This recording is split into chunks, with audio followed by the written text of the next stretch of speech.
Here to bring you another episode of Cinema or Sofa, spoiler-free review. Tonight, we're talking about Flight Risk, okay? Flight Risk starring Michelle Dockery, Mark Wahlberg, and Topher Grace, okay?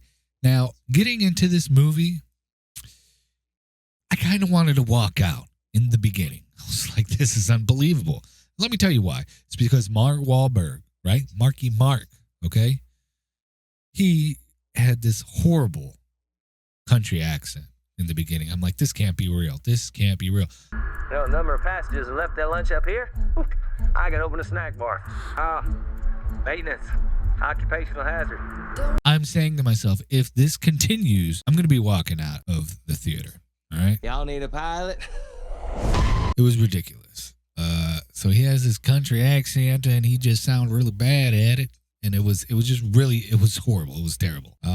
Michelle Dockery, she did a good job, great job. I would say she probably did the best job out of the three. Topher, I think he was like the original Venom, wasn't he? But not really, right? I don't know. Did they call him Venom in that Spider-Man? So just imagine a movie where someone's chained up in a plane because he's a flight risk, but the guy chained up in the plane is Eric from that 70s show. That is what you're getting, okay? That's not a spoiler. Not getting into the story there. Not getting into the plot twists and whatnot. It was suspenseful, right? It was pretty good, okay? The plot twist really hit the spot there. Had a very dark theme to it. And Mark Wahlberg's character really shined, okay? It definitely got a very crazy, creepy vibe. The trailer doesn't do it justice. Psycho killer. Qu'est-ce que c'est? I'm gonna tear you apart. The tiny little pieces. They're gonna need the entire forensics team to identify you.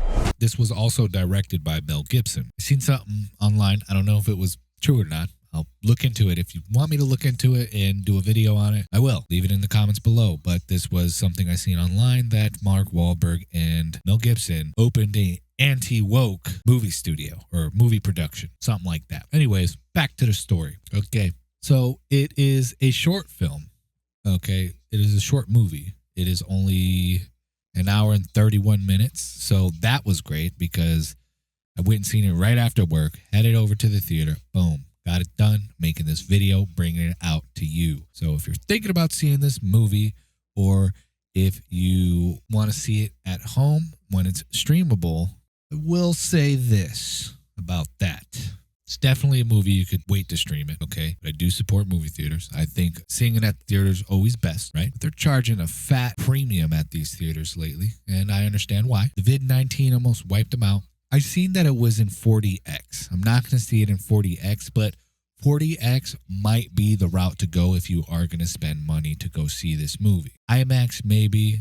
I think I saw it digital because it had better seats in digital. I wanted to sit all the way in the back. But I could tell that this movie was meant for the rumbling and grumbling of the bass. A lot of bass, a lot of impact, a lot of good shots. But the best shots, they've kind of already shown in the trailer. I have to say that. I think Mark Wahlberg's character name was Daryl. Okay, Daryl definitely seemed like a psychopath. He did that. He played that part well. Topher Grace, he did a good job. But hey, it's Topher Grace. You get what you get. And I don't know who Michelle Dockery is. Michelle Dockery, she did a good job. She did a good job. She definitely made you feel emotion when you're watching her. The plot and the story and everything, it was good. Okay, it was good, but it was very predictable. Okay, so this was a very predictable movie en route. Like through and through, I kind of figured out everything that was going to happen before it happened, and never watched a movie like this.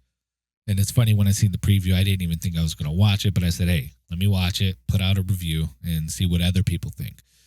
If you see it, let me know. Come back to this video. Let me know what you think about it in the comments. One thing I can say, I've never watched Snakes on a Plane or any real movie where they're in like one thing throughout the whole movie. Like the closest I've gotten was Panic Room, or maybe a scary movie where they're trapped in a house the whole time and can't get out. But this is a private plane, okay? It's a very small plane where these people, they have to travel from one place to the other, long period of time, approximately an hour and 31 minutes. 80 minutes, huh? That's funny. That's funny because they said in the movie that's how long the flight would take. So this is like a realistic time frame of the flight from where they started to where they were going. Like a realistic, because it's an hour and 31 minutes. It's 60, 70, 80 minutes.